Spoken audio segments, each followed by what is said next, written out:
Resistência dos materiais, unidade 4, seção 1, seção 2. Tensões no regime elástico e deformação em eixos circulares e ângulo de torção no regime elástico. Os dois assuntos eles se relacionam. A tensão, isso a gente consegue olhar, avaliar, testar e fazer no plano técnico, né? Utilizando o software MD Solid, que nós testamos na semana passada. Então, essa tensão no regime elástico, ela vai gerar deformação no eixo, tanto faz o eixo sólido, como um tubo, e aí só vamos mudar o ângulo de torção, mas mantendo o mesmo regime plástico. Perdão, o mesmo regime elástico.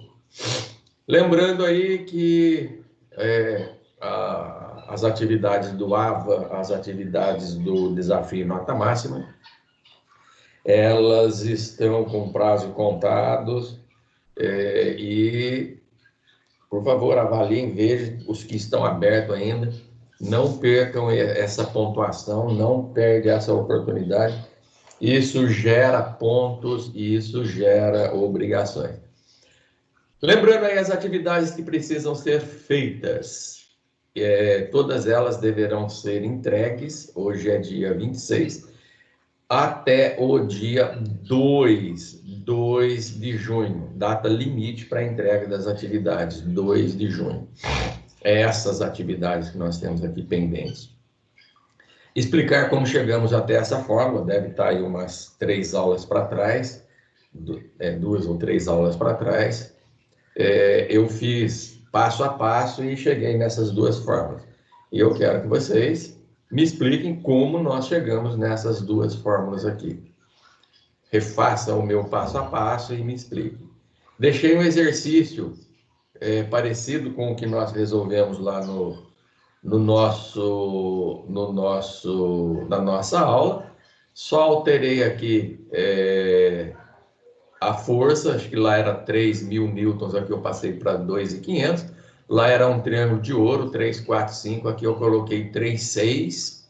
E aí vocês têm que calcular a hipotenusa e vocês vão precisar calcular agora a tensão de compressão em X, em Y, e a tensão de cisalhamento na área ABCD. Não se esquecendo que essa carga aqui, ela tem uma incidência, ela está empurrando essa outra superfície, que continua ainda pertencente a esse bloco de material, mas essa carga tende a excluir essa força nesse sentido. Ok, lembrando que existe mais, são 3 atividades, 1, 2, terceira, essa atividade aqui, executar a atividade 2 da aula U3S3. Então, lá na U3S3, nós fizemos um teste, rodamos aí um exercício no MD Solid, acionamos o botão do círculo de Mohr, e aí nós fizemos os cálculos detalhadamente. Agora eu quero que você faça a lista de exercícios que eu deixei lá na unidade 3 e na seção 3.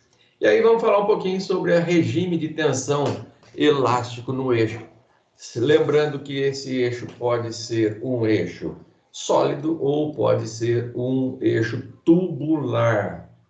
Mas eu não posso esquecer que o torque, eu não posso esquecer que a tensão, ela está submetendo esse eixo a uma quantidade diferente de carga em sentidos diferentes, tá vendo? Aqui eu tenho um sentido para cá, um sentido para cá, e ela está rodando aqui no sentido horário, aqui ela está rodando no sentido anti-horário, que é anti-horário, aqui sentido horário.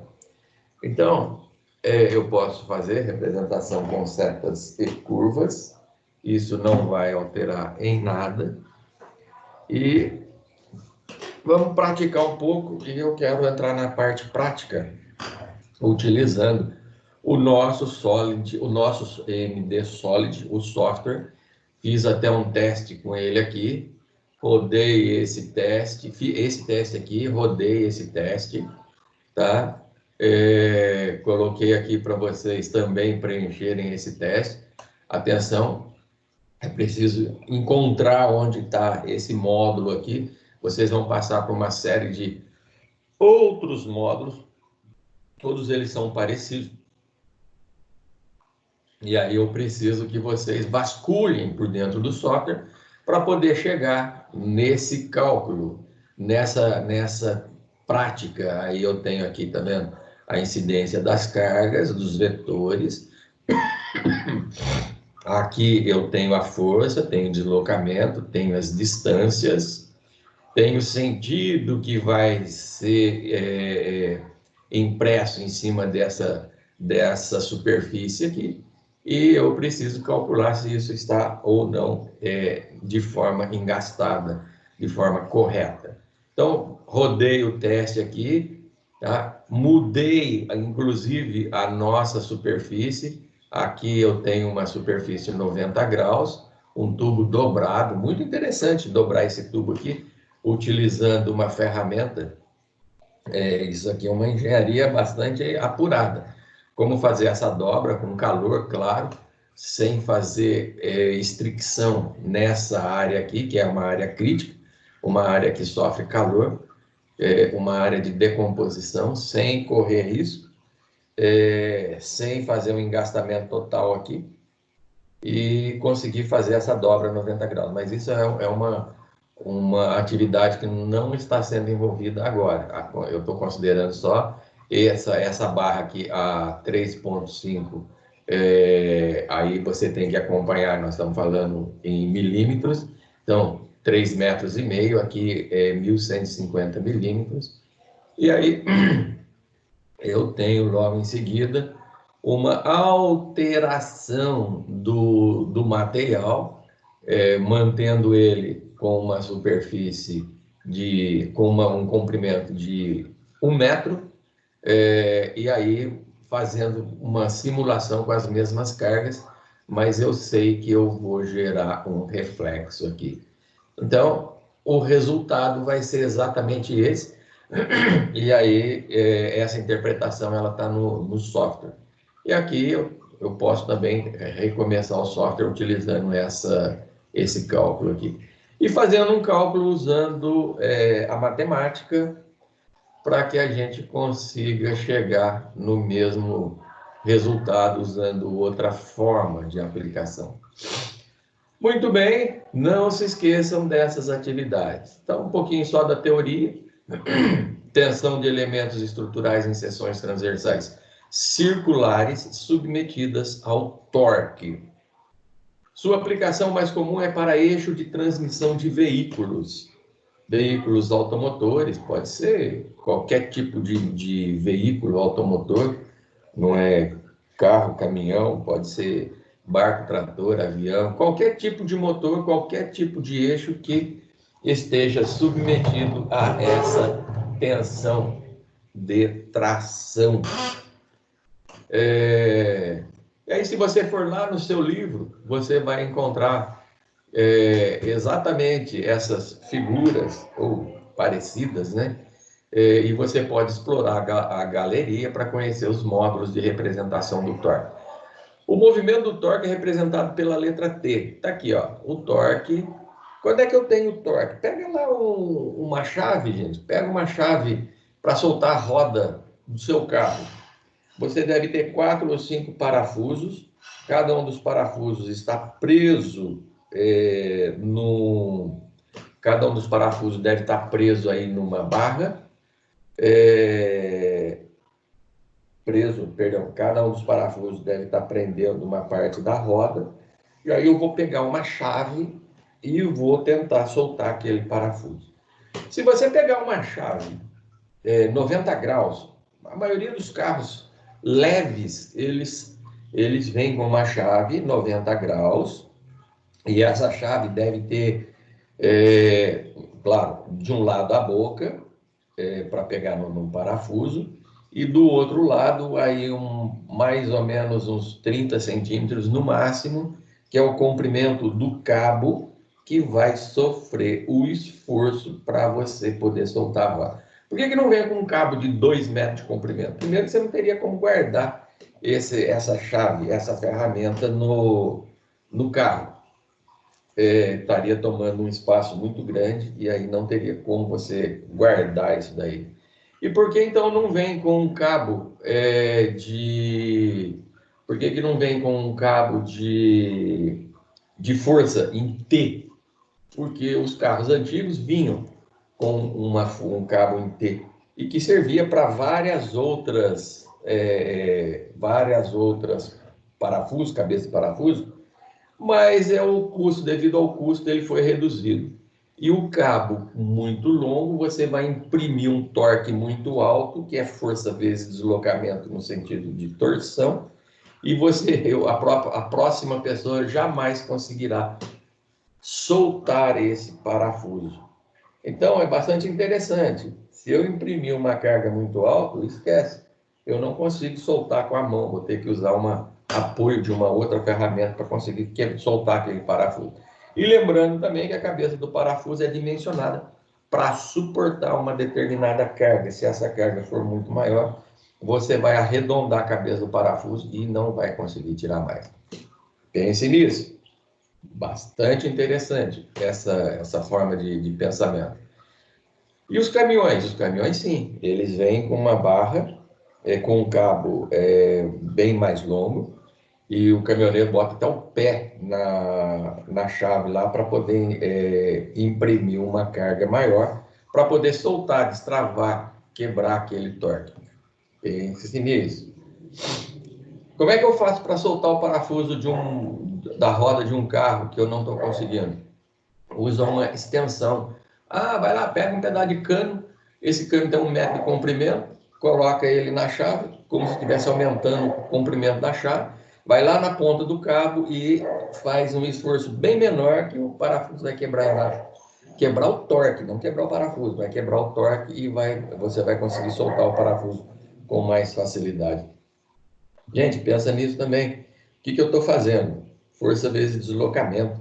Eu estou mudando o momento em relação ao cabo de força e estou implementando lá na chave, lá embaixo, um torque um pouco maior, num cabo também maior, com uma força bem menor aqui.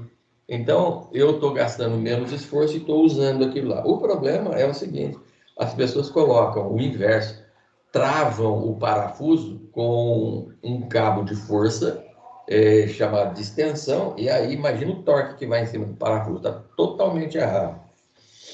O que eu faço para conseguir operar com certeza esse parafuso? Uso um torquímetro. O torquímetro é uma ferramenta que você utiliza e você trabalha nele, coloca a carga que você quer, baseado no parafuso, e aí depois que esse parafuso já estiver no lugar, bem encostadinho, você vai, encaixa o torquímetro e imprime o torque até que a ferramenta faça aquele estalinho conhecido, tec, e aí você sabe que o eixo já está travado, o parafuso travou o eixo, travou a outra peça do jeito que colocou. O torquímetro pode ser utilizado para soltar o parafuso? Jamais, jamais. O torquímetro é uma ferramenta para você, calibrada para você imprimir o torque e não para você quebrar o torque. Por que eu não posso quebrar o torque usando o torquímetro? Porque esse parafuso ficou submetido aí às intempéries do tempo, ficou submetido ao tempo, à oxidação, e isso pode ter interferido mecanicamente na capacidade de soltar o parafuso com o mesmo torque antigo que ele foi colocado. Então, uma série de intempéries pode estar prejudicando o parafuso que recebeu a carga correta, mas essas intempéries podem ter dificultado agora a abertura. Então, você tem que abrir com uma ferramenta comum para depois limpar, lavar, deixar a superfície isenta de qualquer outro tipo de intempéries, lubrificar tudo, aí você dá o torque novamente com o torquímetro. Torquímetro não é para usar, para quebrar, para voltar, para soltar o parafuso, é só para você implementar o torque correto entre as duas superfícies na cabeça do parafuso. Isso a gente vê muito na indústria, isso eu aprendi aí na indústria, trabalhando no dia a dia. E aí tem uma outra dica também, né? Se eu estou usando um parafuso de cabeça cilíndrica sextavado interno e eu preciso soltar algum parafuso, gente, muito cuidado. Parafuso, cabeça cilíndrica sextavado interno, a chave tem que encaixar com perfeição. Não é para usar uma chave Allen, ela é 90 graus a superfície. Um comprimento é pequeno, o outro comprimento é grande, mas ela não pode sofrer diferenças. Se eu usar a parte grande para tentar soltar, eu não vou conseguir. Se eu usar a parte pequena, eu tenho que ter certeza que a cabeça do parafuso está limpinho e eu encaixei a chave até o final. Se eu usar só a pontinha da chave, eu vou espanar o parafuso. E aí um parafuso espanado, meu amigo, para você tirar 1 hora de serviço. Vai usar furadeira, vai usar uma série de ferramentas para poder destravar isso daí. Dica, se você tiver que soltar o parafuso, estiver emperrado lá dentro, usa um martelo, dá umas batidinhas nele, só para soltar essas intempéries, essas impurezas que estão prendendo, e depois você usa a chave. Se precisar, usa até um punção, dá um toquezinho no parafuso, para ele poder receber o primeiro impacto, e aí depois começar a soltar toda essa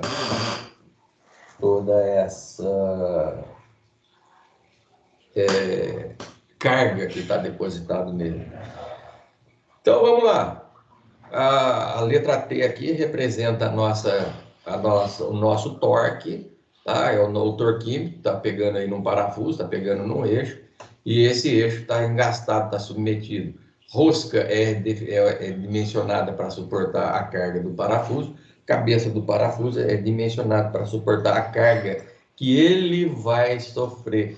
Não adianta eu colocar uma ferramenta e sangrar o parafuso, que eu só estou estragando mecanicamente.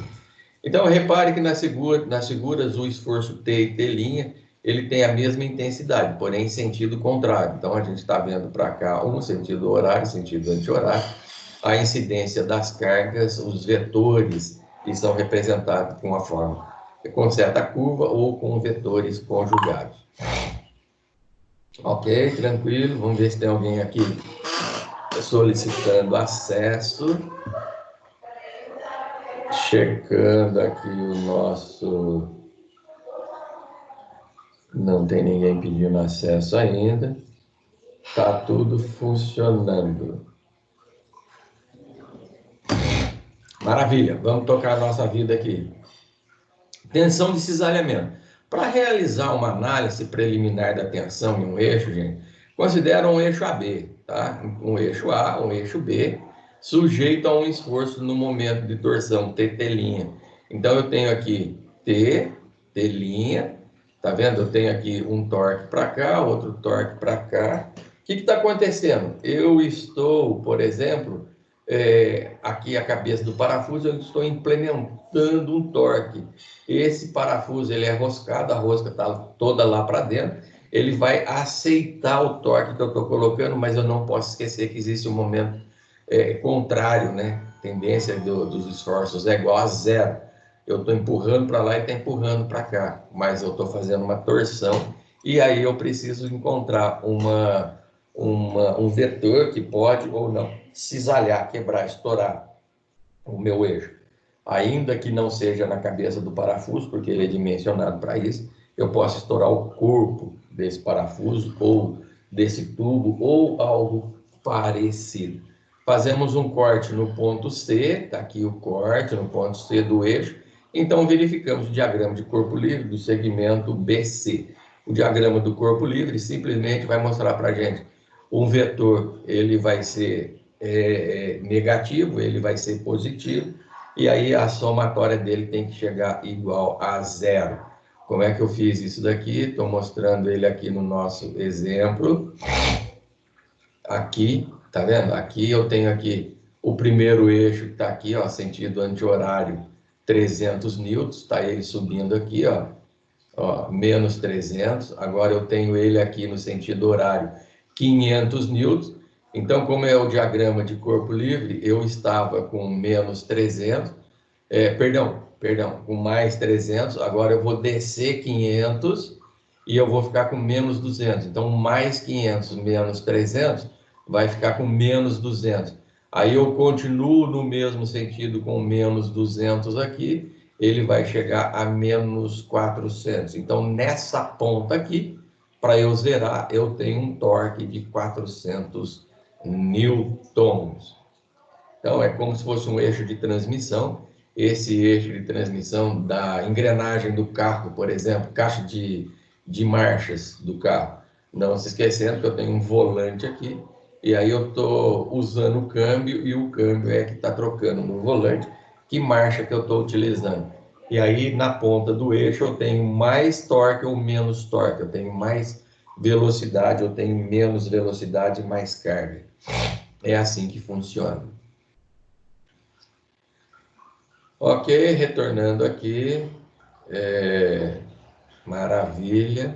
Então, aí a gente faz uma análise no diagrama de corpo livre e nós estamos percebendo que o eixo está trabalhando. Aqui eu fiz a minha linha de corte e aí eu fiz o torque. A tendência dele é sair, como eu tenho uma derivada disso daqui, ele está em vários pontos tentando fuga, mas é exatamente a conformação do nosso torque.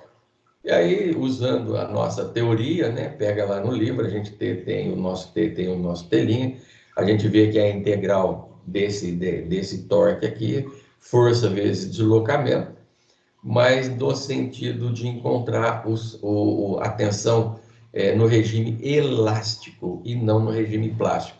Qual a diferença? No regime elástico, ele retorna, ele não estoura, ele não degrada. Então, nós estamos nos envolvendo aqui com a lei de Hooke.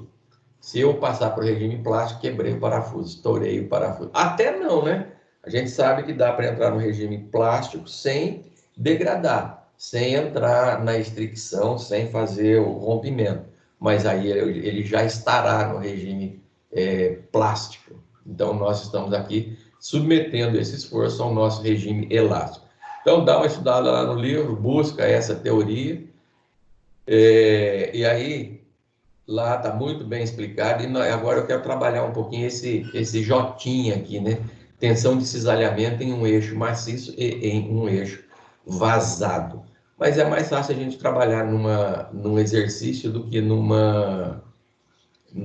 só na teoria. Então, vamos imaginar aqui o seguinte, olha só, o eixo maciço de 300 milímetros, perdão, um eixo maciço de 30 milímetros, 30 milímetros, 3 centímetros, o diâmetro desse eixo aqui, pouco mais de 1 polegada, usado para transmitir o torque aplicado à engrenagem. Exatamente uma caixa de força, tá, gente? Exatamente uma caixa de força. Lá no nosso carro também é assim. Isso daqui está preso lá dentro da caixa de engrenagens. As engrenagens estão aqui, primeira marcha, segunda, terceira, quarta, quinta marcha. O diâmetro dela é diferente. A velocidade que eu vou implementar nessa caixa de engrenagens, ela que vem do motor, ela vai ser transmitida para o eixo de transmissão. Nos carros, tem carro que tem eixo de transmissão, tem carro que vai direto para a roda e a roda vai receber exatamente esse esforço. Então, o eixo maciço de 30 milímetros de diâmetro é usado para transmitir os torques aplicados nas engrenagens. Determine a tensão de cisalhamento máxima absoluta no eixo. O torque que nós estamos trabalhando, gente, esse eixo é maciço, não é um tubo, não é um tubo, até poderia ser um tubo. Nesse outro exercício aqui, eu estou trazendo um tubo, um eixo tubular. Na realidade, pensa bem, como é que é o meu eixo de comando de válvulas, gente? O eixo comando de válvula, ele tem os cames, e ele tem o mancal, e ele tem o moente. Então, as válvulas é que vão comandar o meu eixo, que está preso dentro do motor, e lá no motor eu tenho a minha biela, e a biela está buscando a energia que vem, né, do motor e levando para a caixa de transmissão por meio aí da biela, que vai para o virabrequim, e o virabrequim é que vai transmitir essa força. E aqui eu tenho o meu eixo de comando. Aqui eu estou juntando duas situações, tá? Duas situações. Aqui não é o meu. Aqui, isso aqui é fixo, é uma forma de fixar esse eixo para ele transmitir. Mas lá no carro eu tenho os meus cames. O meu came ele utiliza um tubo de mais ou menos aí, deixa eu ver se eu me lembro, no eixo comando de válvula, em torno aí de 60 milímetros, 50 milímetros, com uma parede de 20 milímetros. O que passa por dentro dele? Óleo, refrigeração. Então ele é todinho refrigerado, todinho lubrificado. E aí o came lá dentro do motor, parecido com isso aqui é fixado, tá?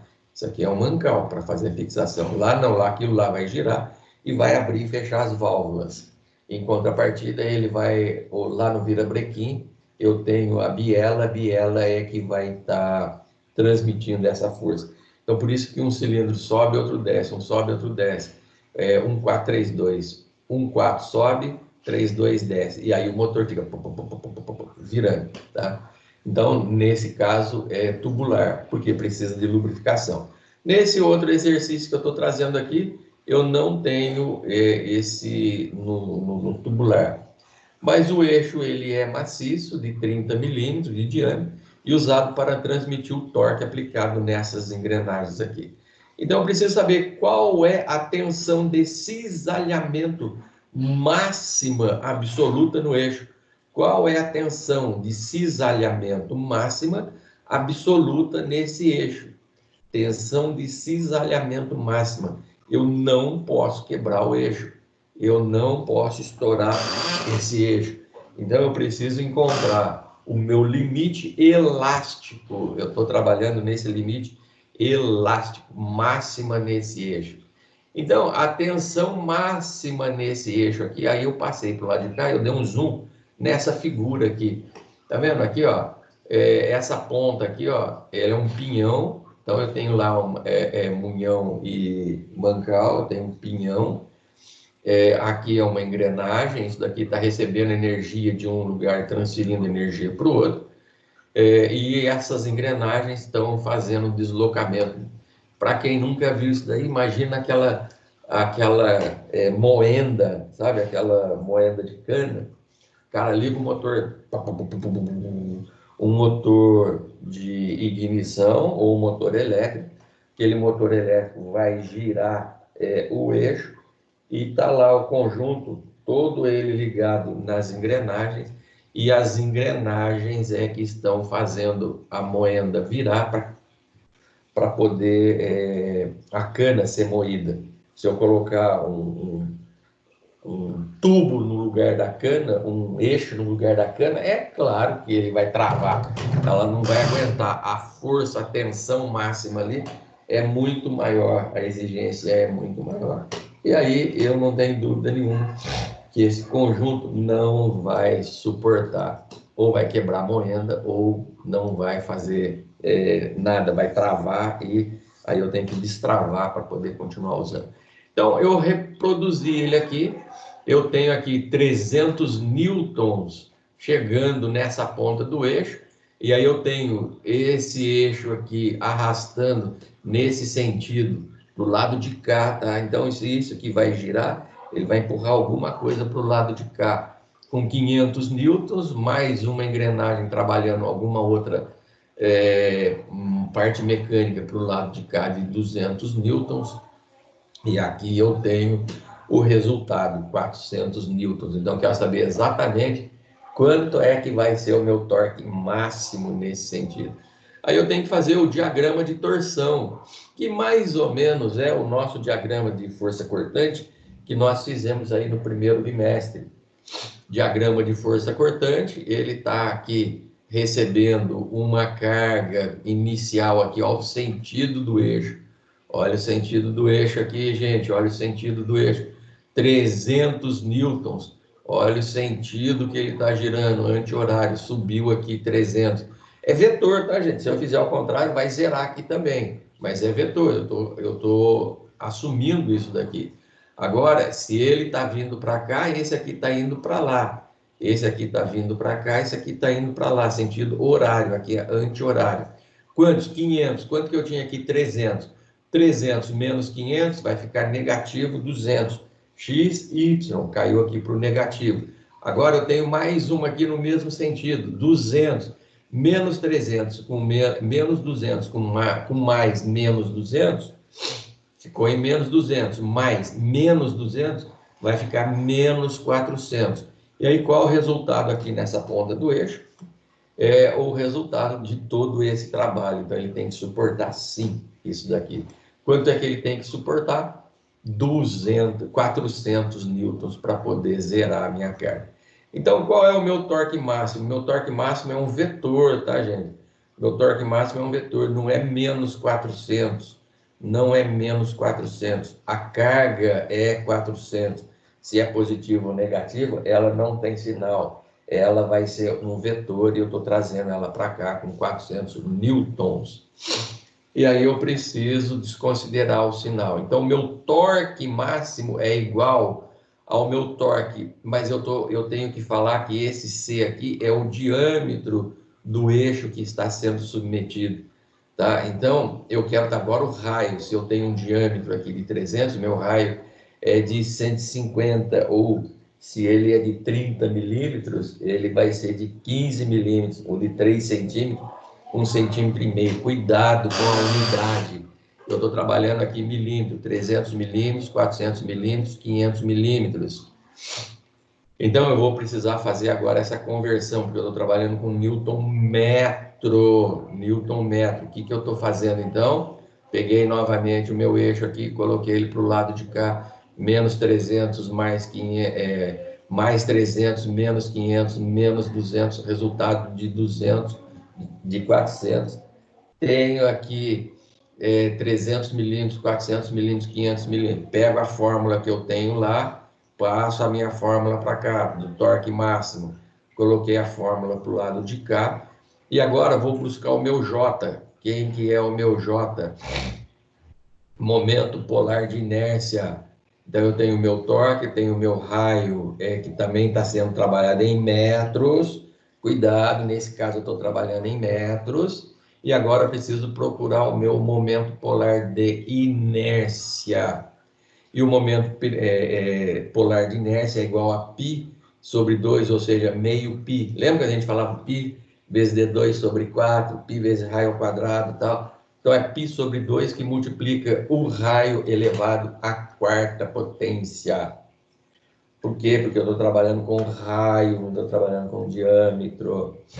Então, π sobre 2 vezes o raio à quarta. Qual é o diâmetro que eu tenho lá? 30 milímetros. Então, 30 milímetros, metro, decímetro, centímetro, milímetro. Se o raio é 15,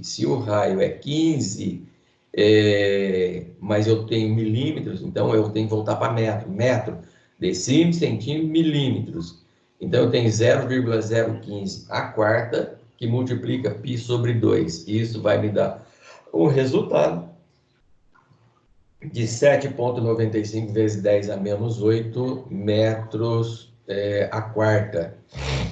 É um resultado por enquanto, e eu vou pegar esse resultado e vou trazer ele para cá. Então, esse resultado está vindo para cá, ele está sendo metros, isso mesmo. Aí eu vou trazer esse resultado para cá e vou calcular o meu torque máximo. Então, o meu torque máximo, eu já sei aqui que o meu torque é de 400, vezes o diâmetro, que é de 0,015 milímetros, que é o raio, o diâmetro é 30, diâmetro dividido por 2 dá 0,015, e aí dividido por 7,95 vezes 10 a menos 8, e aí eu vou ter, aqui deu eu coloquei a quarta aqui, que esquece, eu coloquei um sinal ali. E aí eu vou ter, fazendo essa conta aqui, que o meu torque máximo é de 45,82 megapascal, tá? Zerei ele aqui. E aí eu vou deixar para você instalar um outro exercício. Opa, tá aqui. Perdão, 75,47 megapascal. E aí eu vou deixar o exercício 2, o eixo tubular tem diâmetro externo de 32 milímetros. Agora é tubular, tá, gente? E o diâmetro de 25 milímetros. Se ele for submetido ao torque mostrado como está nessa figura aqui, observe que a gente tem aqui, tá, o sentido das cargas. Por favor, considerem esse sentido. E aí eu tenho o mancal liso A e B, não, para que eles não resistam à carga, né? Os mancais lisos A e B, eles não resistem à carga, ao torque. Então, o eixo tubular tem, porque eu preciso encontrar o máximo, tem diâmetro externo de 32, o nosso lá tinha 30, e agora eu tenho 25. Se ele for submetido aos torques mostrados na figura, determine a tensão. Antes de fazer o cálculo utilizando o nosso diâmetro maior e o diâmetro menor, que vai alterar exatamente nesse sentido aqui, π dividido por 2 vezes, aí nesse caso aqui eu tenho π dividido por 2 que multiplica C4, que multiplica o raio elevado à quarta. Eu tenho o raio. Lá no tubular eu vou ter a diferença dos dois diâmetros, tá? Diâmetro inicial e diâmetro final. Mas eu quero que vocês calculem usando essa mesma fórmula aqui, como se esse exercício não fosse tubular, fosse um exercício cálculo, que a gente usa o cálculo para fazer sem ser tubular, usando ele como se fosse um fechado, tá? Então, um eixo fechado. Calcula esse daqui para mim. Vamos ver o que vocês vão encontrar antes da gente falar dessa nova fórmula de cálculo. Vamos lá, 15 minutos aí para vocês calcular.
Muito bem, vamos lá, vamos continuar aí.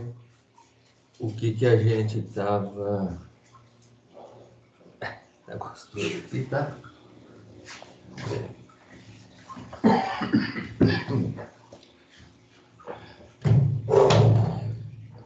Então, gente, olha só. Voltando aqui. Tudo certo? Microfone, gravação, compartilhamento. Não tem ninguém hoje. Então, nesse exercício aqui, a única diferença é que nós vamos utilizar na fórmula de cálculo, no nosso... Lembra que aqui a gente calculou o momento polar de inércia utilizando uma barra e não um tubo, uma barra de 30 milímetros? Lá agora a gente tem 32 e aqui a gente calculou o momento de inércia, né, polar de inércia, só que a gente tem que fazer o mesmo diagrama de corpo livre para encontrar essa carga aqui, que vai zerar, para poder zerar ela, e nós usamos aqui o raio. Nesse caso aqui, o raio é a diferença entre o diâmetro externo e o diâmetro interno. Ele tem 32 milímetros de diâmetro por 25. Então, 32, ele vai ter 16 e vai ter 125, que dá 250 ou 25. Então, eu tenho que calcular exatamente o que sobra de material entre o diâmetro externo e o diâmetro interno, porque o resto é oco. Então, o que é oco não me interessa. Eu quero saber o que tem matéria, o que tem carga ali. E aí eu vou usar o meu eixo de árvores, né? Com 75 sentido horário, com 260 anti-horário, com 185 sentido horário, e vou fazer o meu diagrama de corpo livre, tá?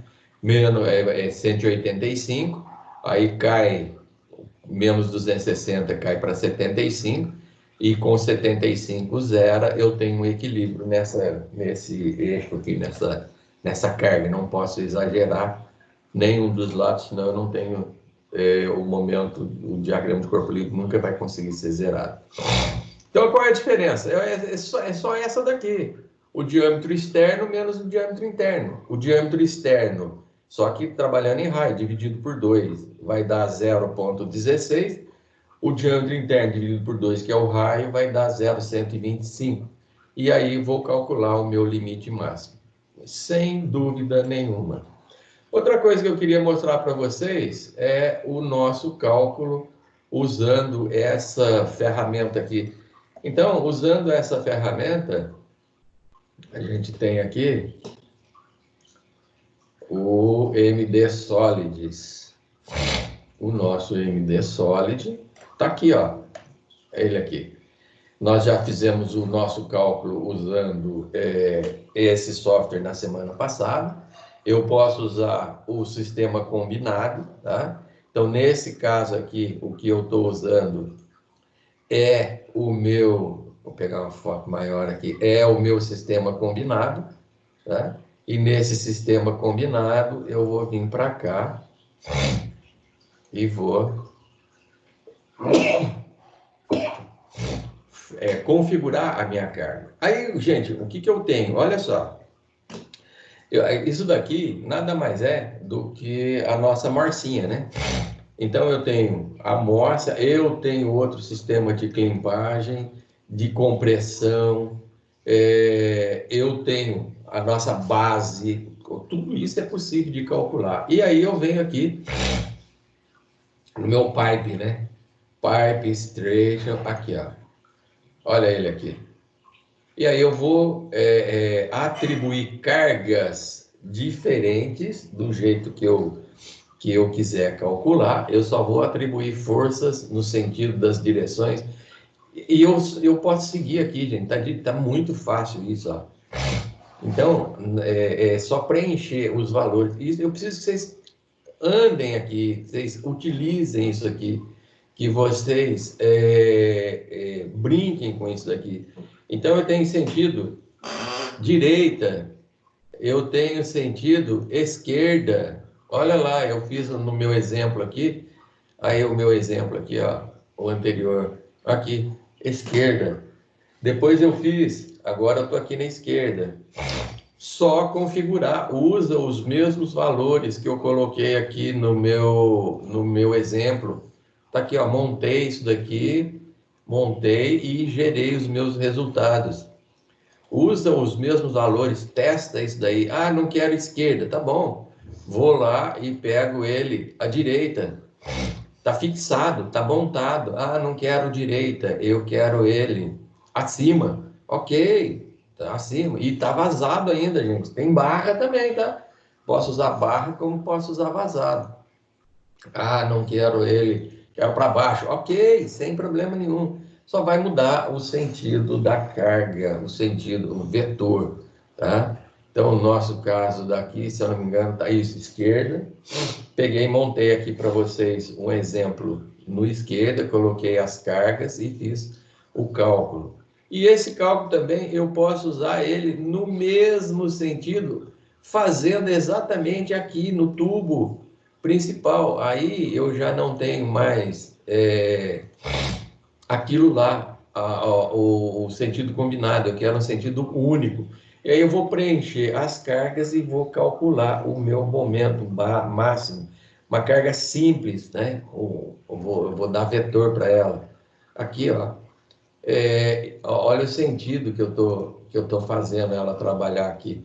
É claro que aqui não vai dar nada, não tem carga nenhuma preenchida, mas eu vou ter que preencher os valores, inclusive, para aparecer o meu círculo de Mohr. Gente, isso aqui é uma ferramenta sensacional, um poder de ferramenta que você utiliza, que você trabalha, que você faz com que ela aconteça e mostra o resultado, tanto na prática quanto na teoria. Muito bem, era isso que agora eu quero que vocês façam o mesmo cálculo que eu tenho aqui, que eu fiz usando uma barra sólida, faça isso aqui usando um tubo, e eu quero que você faça esse tubo calculando uma carga sólida. Muito bem, gente. Faz aí agora o cálculo desse cara aqui usando a sólida. Que eu calculei na sólida, faz ele calculando com o tubular. Usa o diâmetro máximo aqui de 30 milímetros, mas coloca o diâmetro interno. Vamos ver o que acontece se eu chegar com 200 milímetros. Então, vamos calcular aqui. Vamos voltar aqui. Vamos colocar aqui.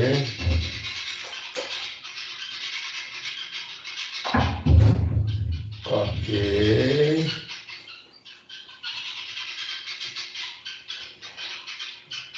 Aqui. Inserir.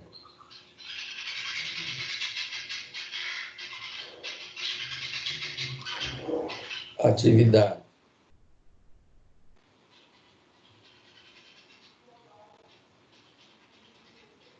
Fazer o mesmo exercício utilizando eixo tubular, diâmetro externo de 30 milímetros e interno de 20 milímetros.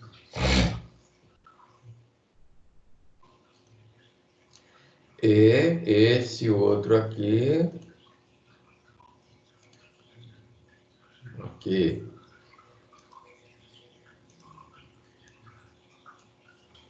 atividades, fazer o mesmo exercício utilizando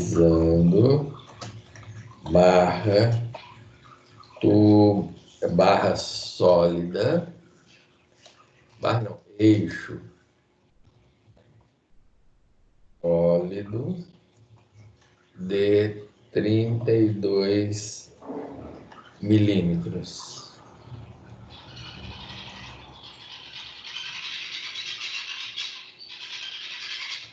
De aula.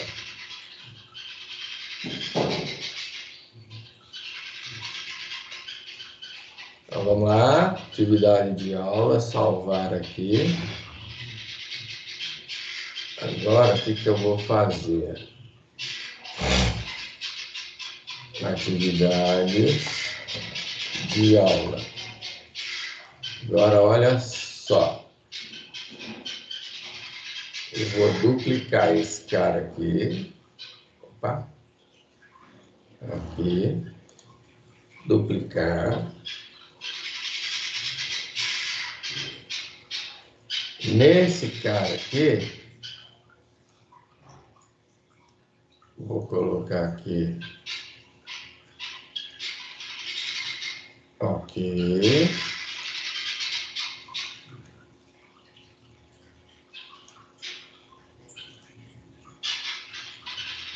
Então a gente tem ele aqui.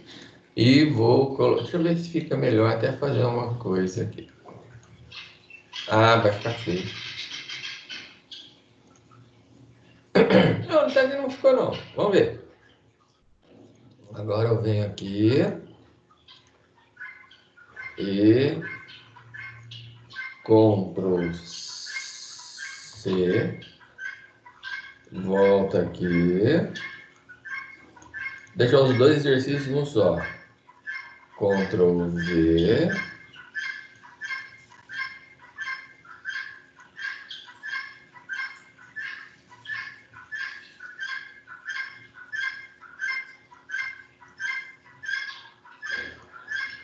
opa.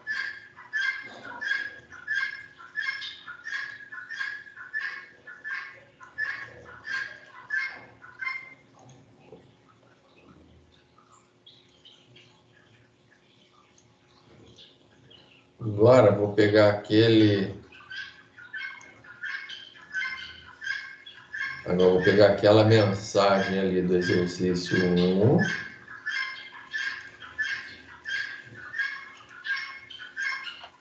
Você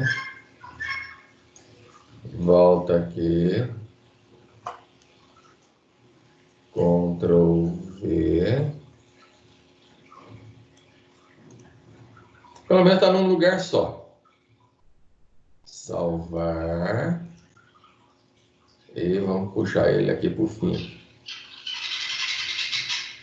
Vamos puxar ele aqui para o fim. Então, gente, tem 2 exercícios ali para vocês fazerem. E depois, por favor, vamos fazer o teste utilizando o mesmo software. Vamos lá, vamos refazer esse cara aqui. Olha aqui, os valores estão aqui. Eu preciso que vocês façam esse exercício e vejam o resultado que vai acontecer. Vai, computa, vai até o final do exercício. Pega todos os valores. Então, tem exercício para fazer. Então, tá aqui.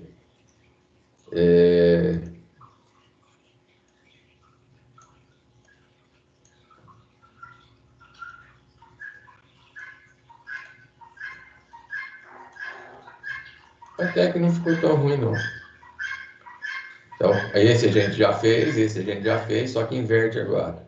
Esse daqui faz com ele sólido de 32 e esse daqui faz com eixo de 30 por 20.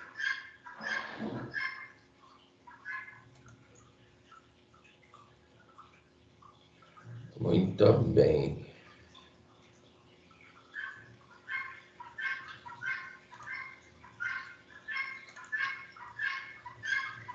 Fazer exercícios conforme solicitados.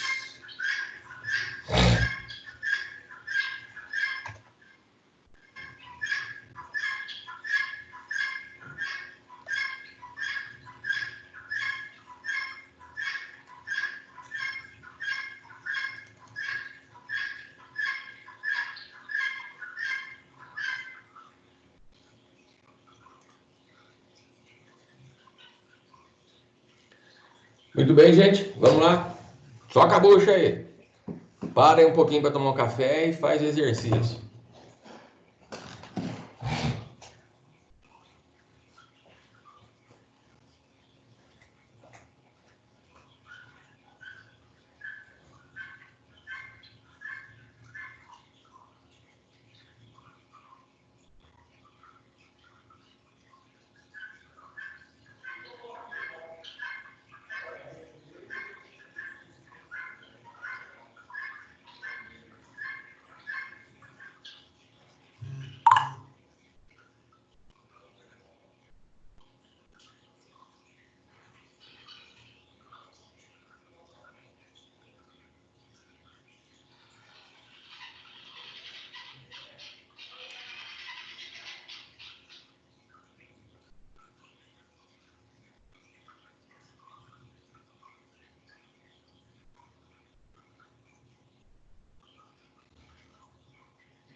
Eu vou sair do áudio aqui, pessoal, mas vocês falando alguma coisa eu consigo ouvir. Então, só um instante.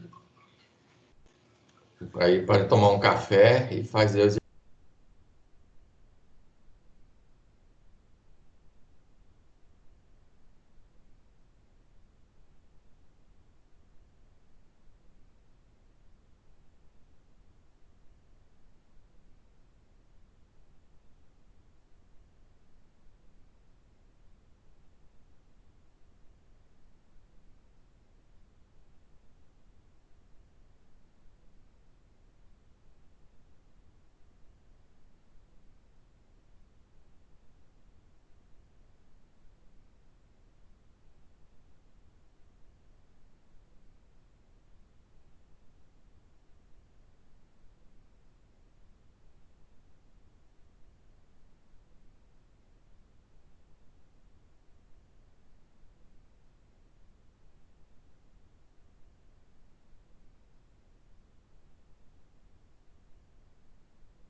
Muito bem, pessoal. Deixar vocês aí.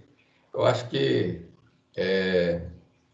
nós estamos aí na atividade do nosso resistência dos materiais. Por favor, não se esqueçam de fazer essa atividade, de entregar semana que vem, primeira semana de junho.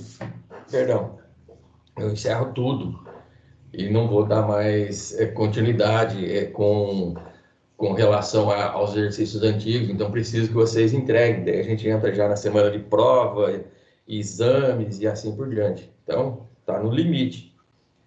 Valeu, pessoal. Obrigado aí pela participação. Vou fechar aqui, vou continuar no áudio, vou fechando devagar. Um abraço para todos vocês.